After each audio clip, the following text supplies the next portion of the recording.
Pernahkah kalian bayangkan bahwa seorang ahli wine dia ini bisa dapat membedakan jenis-jenis wine berdasarkan warna, aroma dari suatu wine itu, serta rasanya.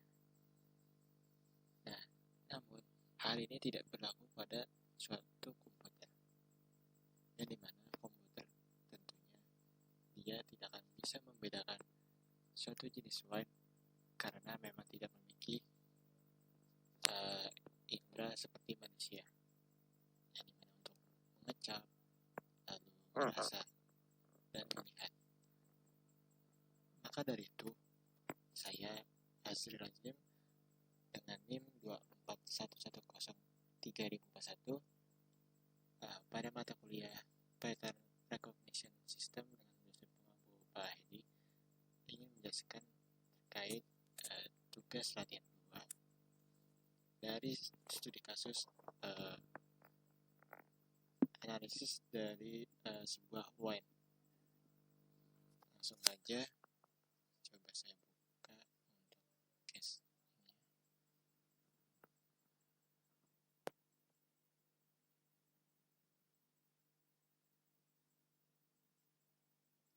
Oke, sini sudah tampil perihal kode-kode yang sebelumnya sudah dituliskan di dalam penugasannya. Pada kesempatan ini saya ingin menjelaskan terkait apa aja sih yang bisa dapat saya jelaskan terkait keseluruhan dari kode-kode yang sudah ada. Yang pertama ini kita akan melakukan suatu import library dari bahasa pemrograman Python. Yang pertama itu ada si NumPy yang digunakan dalam perhitungan matematika.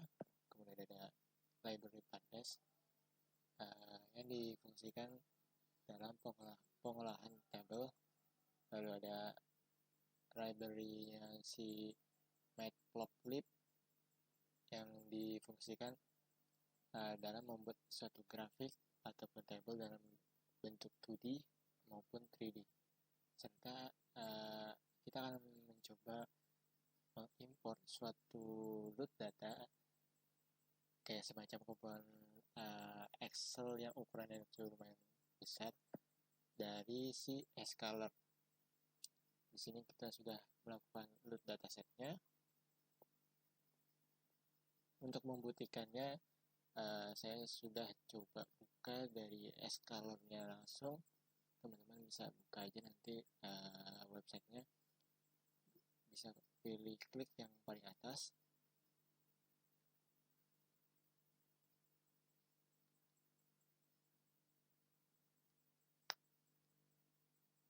Oke, kemudian di sini kita scroll ke bawah, cari yang namanya itu load wine.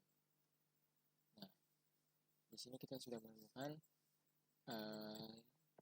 suatu datanya yang dimana total sampelnya ini berjumlah 178 dengan memiliki dimensi sebanyak 13. Dari sini teman-teman nanti nggak akan bingung ini bisa dapatnya dari mana terkait load data yang sudah kita lakukan tadi. Selanjutnya kita akan coba tampilkan ringkasan sederhana dari data tersebut. Di sini saya sudah panggil library pandasnya dengan menampilkan ringkasan-ringkasan dari data si wine tersebut. Di sini tertampil ada 13 dimension yang dijabarkan dengan penjelasan ada count, main, std, min, mulai dari ada angka 25%, 50%, dan 75% serta max-nya. Terkait dimensi yang ada itu ada alkohol, acid, as, alkalinity of S, magnesium, total phenols, flavonoids, non-flavonoid phenol, proanthocyanins, color intensity, hue, kemudian ada OD 280/OD 315 of dilute wines serta prolines. Nah, di sini teman-teman bisa melihat ringkasan detail dari apa sih isi dari si loot wine yang sudah kita lakukan tadi. Kurang lebih seperti itu.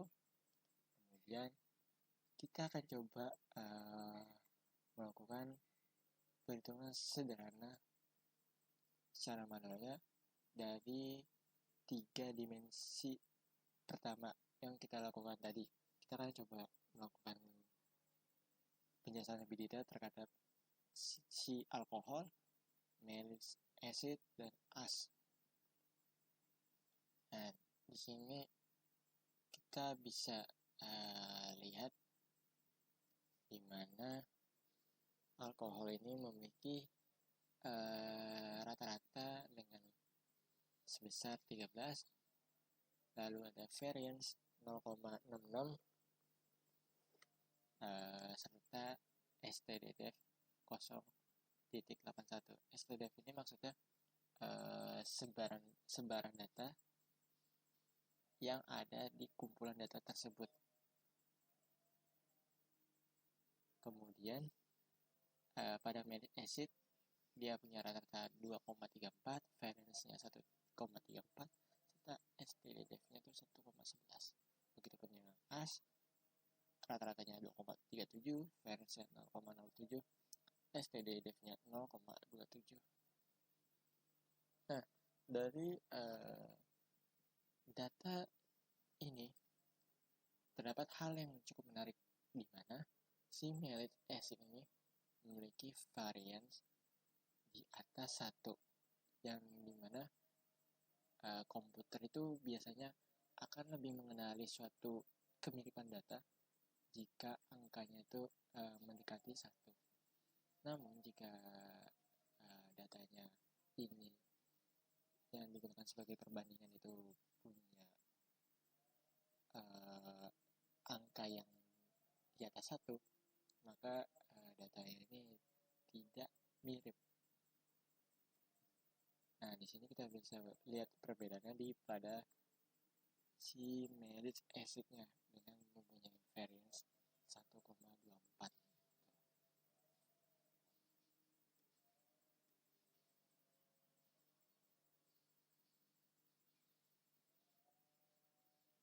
Oke, selanjutnya untuk membuktikannya lebih lanjut, kita bisa tahu kalau komputer itu akan mengenali suatu datanya itu akan mirip atau tidak itu misalnya dia mempunyai suatu jarak yang lebih dekat gitu, dari perhitungan komputer. Namun jika memiliki suatu jarak yang lebih jauh, maka komputer akan menganggap datanya tidak mirip gitu. Dan ini sudah kita lakukan juga pada di distance analisisnya. Di sini kita coba melakukan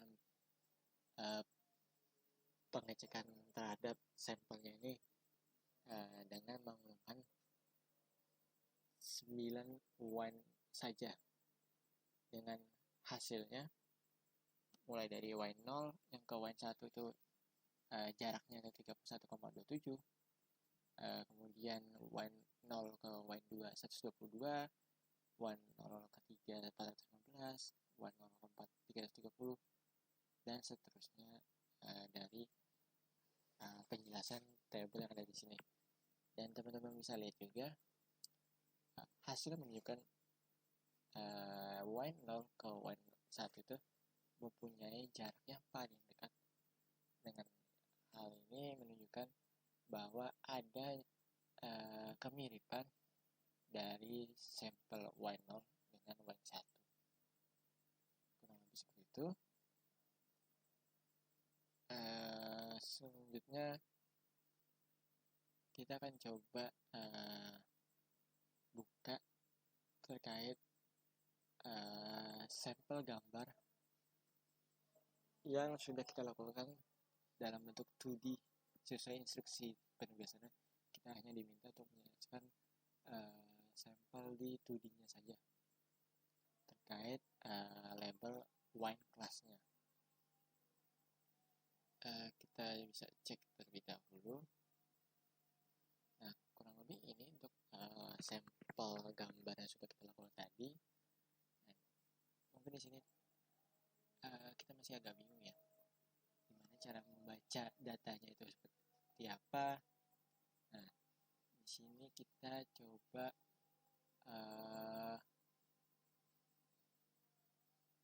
pada sumbu X ini tertera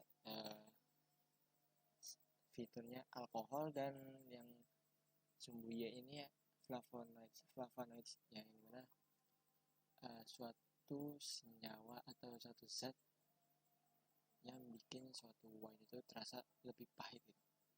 Jika semakin tinggi, maka kadar wine itu terasa pahit gitu. Nah, yang kuning ini kita bisa mengartikan bahwa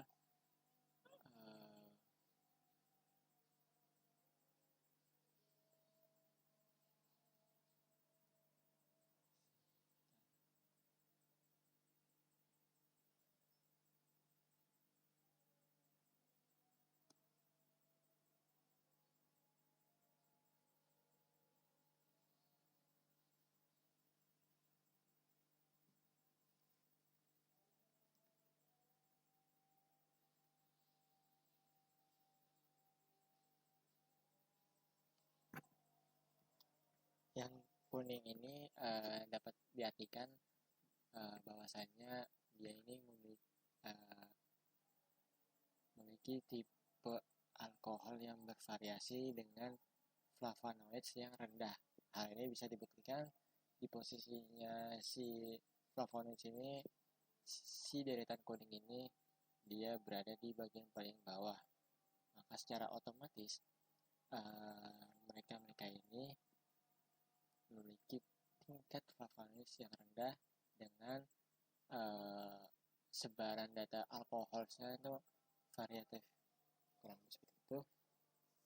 Kemudian pada bagian yang warna ungu, dia ini menunjukkan bahwa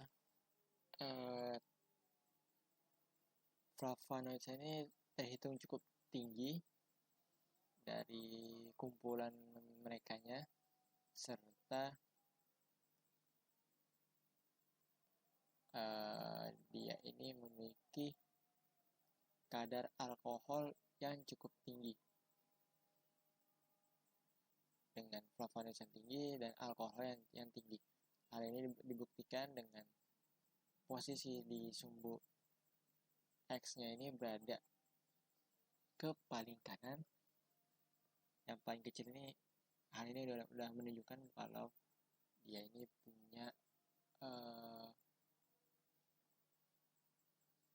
kadar alkoholnya yang cukup tinggi dengan dukungan flavonoids yang cukup tinggi juga.